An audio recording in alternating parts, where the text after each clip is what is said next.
Ya, sementara itu pemirsa, sejumlah kabel internet yang semerawut dan mengganggu estetika Kota Palembang akan segera ditertibkan oleh pemerintah Kota Palembang pada 23 Juli mendatang.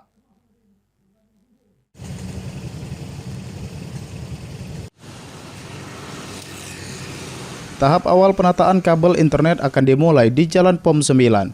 Sistem ini diharapkan mampu menciptakan jaringan utilitas yang lebih rapi, aman, dan mudah dikelola. Jangka panjangnya pemerintah Kota Palembang akan membangun sistem utility box terpadu yang dikelola oleh badan usaha milik daerah atau BUMD.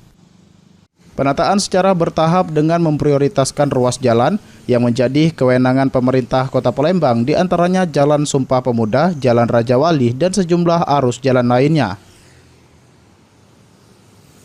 Kabel utilitasnya siko-siko akan dirapikan ya, sesuai dengan programnya Pak Wali, bahwa yang kesempatan pertama yang akan kita rapikan itu kabel internet yang paling semerawut ini kan kabel internet. Nah, kabel internet nanti insya Allah di hari Kamis pukul 9 berlokasi di depan TVRI di Jalan POM 9. Kita akan Pak Wali akan melakukan kick off seremoni penataan dan bentuk pengguntingan kabel yang semerawut itu.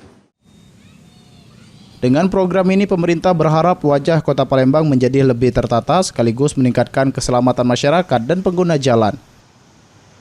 Ilham Wahyudi, PAL TV.